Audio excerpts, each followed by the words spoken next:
तो मूवी के पहले सीन में हम एक घने जंगल का नजारा देखते हैं जहां एक लड़की लगातार भागे जा रही है। ऐसा लग रहा है कि ये लड़की किसी से बचने की कोशिश कर रही हो। इसी बीच सारा की नींद खुलती है और हम रियलाइज करते हैं कि ये उसका नाइटमेयर था।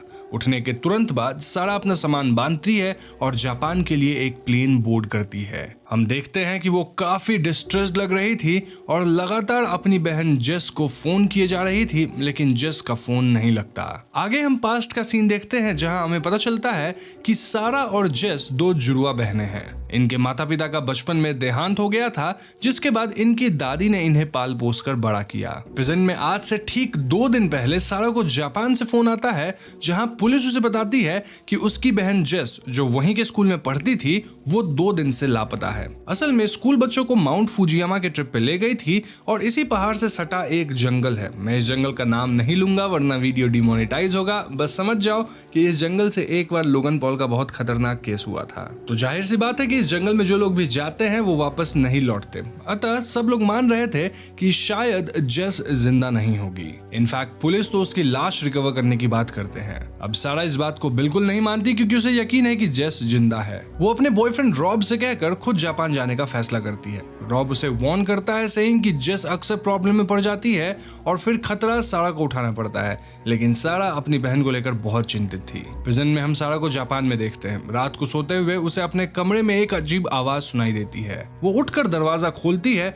और उसे नीचे बेसमेंट में एक टेंट नजर आता है। जब सारा इस टेंट को खोलती है तो उसे एक छोटी बच्ची नजर आती है, लेकिन करीब आते ही इस बच्ची का चेहरा बिगड़ने लगता है, जिसे देख सारा बहुत डर जाती है। इस पॉइंट पे उसकी नींद खुलती है और ये अगेन सारा का एक डरावना सपना था। तो अगले सीन में हम सारा को जेस के स्कूल में देखते हैं। यहाँ वो अपनी बहन के टीचर और दोस्तों से बात करती है ताकि वो पता लगा सके कि आखिर जेस जंगल में क्यों गई होगी। लेकिन जेस की दोस्त सारा को देख बहुत डर जाती है बिकॉज वो बिल्कुल जेस जैसी दिखती थी। वो सारा को बताती है कि जंगल से कोई जिंदा नहीं लौटता, वहां से केवल यूरी नाम की आत्माएं लौटती हैं जो बहुत गुस्से में होती हैं। अब तक जेस के साथ भी वही हुआ होगा। अब ऑब्वियसली ये बात सारा को बहुत परेशान कर देती है और वो वहां से चली जाती है। हम सारा को इस जंगल के बारे में रिसर्च करते देखते हैं और उसे इंटरनेट पे यहाँ हुए कई मौतों के बारे में पता चलता है। तो अगले दिन सारा उसी जंगल के लिए निकल जाती है। जंगल के बाहर उसे एक इन मिलता है और सारा यहाँ अपनी बहन के बारे में पूछती है। रिसेप्शनिस्ट सारा को इन के अंदर के एक मॉर्ग में लाती है जहाँ उन्हें आज ही एक यंग लड़की की लाश मिली थी। सारा डरते हुए लाश को चेक करती है मगर ये जेस नहीं थी। इसके बाद सारा खुद इन्वेस्टिगेशन करने का फैसला करती है और जंगल में जाने का डिसीजन लेती है ताकि जेस को जल्द से जल्द ढूंढ सके। लेकिन इनमें एक लेडी वार्न करती है कि ये जंगल इंसान के अंदर के दुख और नेगेटिव इमोशंस को पकड़ लेता है और उन्हें अजीब अजीब दृश्य दिखाता है। इससे इंसान बहुत टॉर्चर हो जाता है और अंत में खुद को मार डालता है। सारा ये बात सुन थोड़ा डिस्टर्ब जरूर होती है। आगे हम सारा को वापस अपने होटल में देखते हैं जहां उसे एडन नाम का एक जर्नलिस्ट मिलता है। बातों बातों में एडन सारा से उसकी बहन के बारे में पूछता है और सारा उसे जंगल के बारे में बताती है। एडन रिवील करता है कि वो अपने दोस्त मिची के साथ कई बार जंगल जा चुका है और अगर सारा चाहे तो वो उसके साथ चल सकता है। यहाँ मिची काइंड ऑफ एक वॉचर था और वो जंगल में उन लोगों को ढूंढने जाता है जो कि अपने आप को खत्म करने के इरादे से अंदर गए हों। एडन सारा की कहानी पर एक आर्टिकल लिखना चाहता था और वो उसे उसकी बहन के बारे में और सवाल करता है। सारा बताती है कि बचपन में वो और जेस 6 साल की थी जब उनके माता पिता की मौत एक एक्सीडेंट में हो गई थी। तब जेस ने उनकी लाश अपने आंखों से देखी थी जबकि सारा ने अपनी आंखें बंद कर ली थी। इस वजह से वो आज भी गिल्टी फील करती है क्योंकि उसे लगता है कि जेस ने अकेले ही वो ट्रॉमा झेला होगा।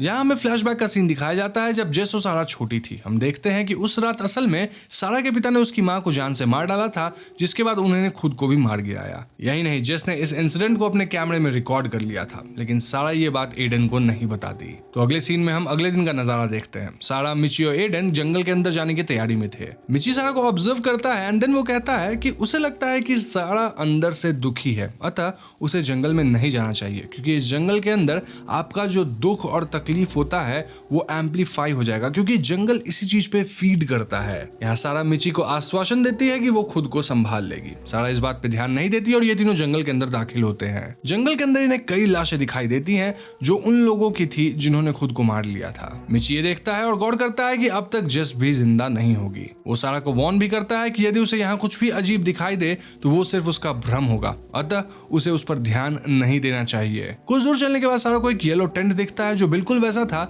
जैसा उसने सपने में देखा था। सारा बहुत खुश हो जाती है और बताती है कि ये टेंट जेस का है। टेंट के अंदर जेस का सामान भी रखा था और यहाँ उसके कपड़े टंगे हुए थे, विच मीन्स कि जेस अभी जिंदा है। अब तक रात हो चुकी थी और मिच और एडन सारा को सलाह देते हैं कि उन्हें जेस के लिए एक नोट छोड़ देना चाहिए। ऐसा प्रोबेबली इसलिए क्योंकि रात में जंगल में रुकना खतरनाक हो सकता है, लेकिन सारा अपनी बहन से दूर नहीं जाना चाहती थी। अतः वो और एडन वहीं इंतजार करने का फैसला करते हैं। रात को बातचीत के दौरान एडन सारा से पूछता है कि वो इतना श्योर कैसे है कि जेस जिंदा है। इस पे सारा कहती है कि उसके अंदर एक आवाज है जो जेस के नामौजूदगी में शांत पड़ जाती है। इसी आवाज के कारण उसे यकीन है कि जेस अभी भी ठीक है। खैर, तो उसके बाद हमें आधी रात का सीन दिखाया जाता है जब सारा को बाहर की झाड़ियों से कुछ आवाज सुनाई देती है। वो बाहर आती है जहां उसे एक जापानीज लड़की दिखाई देती है। ये लड़की बहुत डरी हुई लग रही थी और अपना नाम होशिको बताती है। होशिको सारा से कहती है कि जेस ने उसे एडन से सावधान रहने को कहा है। वो कहती है कि एडन भरोसे के काबिल नहीं है। इसी वक्त एडन सारा को ढूंढते हुए यहाँ आ जाता है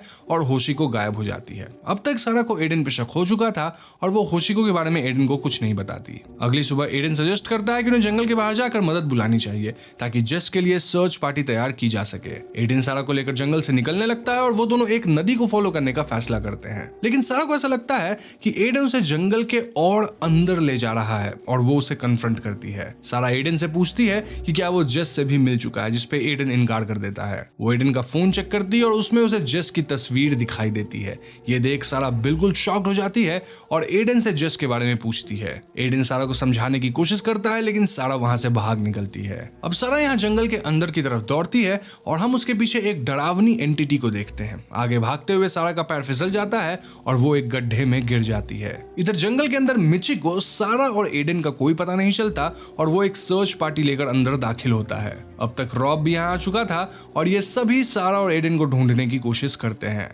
गड्ढे के अंदर सारा को वही लड़की मिलती है जिसका नाम होशियो था। होशियो सारा से कहती है कि उसे मालूम है कि जेस कहाँ है और वो उसे अपने साथ गुफा के अंदर ले जाती है। सारा उसका पीछा करती है और एक अंधेरे कोने में पहुंच जाती है। यहाँ सारा को एक भयानक एंटिटी दिखाई देती है जो सारा पे हमला कर देती है। वो किसी तरह जान बचाकर बाहर निकलती है और मदद के लिए चिल्लाने लगती है। यहाँ कई एंटिटीज सारा का पीछा करती हैं लेकिन सारा खुद को याद दिलाती है कि ये सब सिर्फ उसका भ्रम है। अब तक एडन भी यहाँ पहुंच चुका था और वो सारा को गड्ढे से बाहर निकालता है। एडन सारा को बताता है कि पास ही में एक रेंजर स्टेशन है जहां से वो मदद बुला सकते हैं। सारा अभी भी एडन पे पूरा भरोसा नहीं कर पा रही थी, अतः एडन उसे एक चाकू देता है ताकि वो खुद को प्रोटेक्ट कर सके। इसके बाद ये दोनों जंगल के अंदर उसी रेंजर स्टेशन को ढूंढने लगते हैं। कुछ दूर चलने के बाद वो एक टूटे फूटे लकड़ी के घर में आते हैं जो वही रेंजर स्टेशन था। यहाँ रेडियो टूटा हुआ था और एडन उसे ठीक करने की कोशिश करता है ताकि मदद बुलाई जा सके। अब इस घर के अंदर सारा को एक डोर मिलता है जिसके उस पार उसे जेस की आवाज सुनाई देती है। जेस सारा को चुपके से एक नोट पास करती है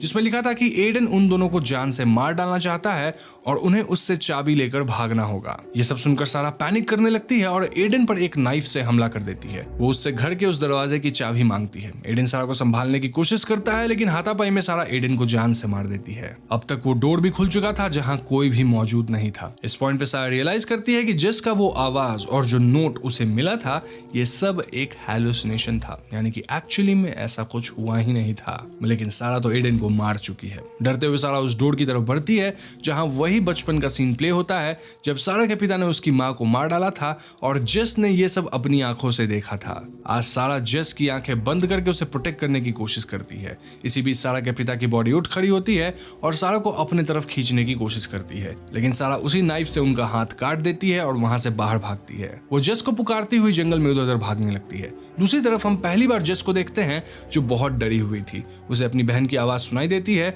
और वो आवाज की तरफ भागती है। एक पॉइंट पे जेस और सारा आमने सामने खड़े थे लेकिन जेस सारा को देख डर जाती है और दूर भागने लगती है। सारा उसका पीछा करती है लेकिन इसी बीच होशियो सारा के सामने आ खड़ी होती है। होशियो सारा के हाथ की तरफ इशारा करती है जहां कई सारे जख्मों के निशान बने हुए थे। यहाँ सारा रियलाइज करती है कि घर के अंदर जब उसके पिता ने उस पर हमला किया था तो वो सिर्फ उसका एक भ्रम था। उस दौरान सारा ने खुद के ही नस काट लिए थे जिससे उसकी जान जा चुकी है। हम घर के अंदर सारा को मरते हुए देखते हैं जबकि उसकी आत्मा जंगल के गहरे खाई में दफन होने लगती है। इधर जेस जंगल से भागती हुई बाहर आती है और उसे रॉब और बाकी सब बचा लेते हैं। जेस सारा के बारे में पूछती है और रॉब उसे बताता है कि वो उसे ढूंढने जंगल में गई थी। तभी जेस को अपने अंदर एक आवाज शांत होती हुई महसूस होती है और वो रियलाइज करती है कि सारा की मौत हो चुकी है। फिल्म के एंड सीन में हम मिची को देखते हैं जिस जंगल के बीच सारा की आत्मा नजर आती है। वो रियलाइज करता है कि अब सारा भी यूरी बन चुकी है।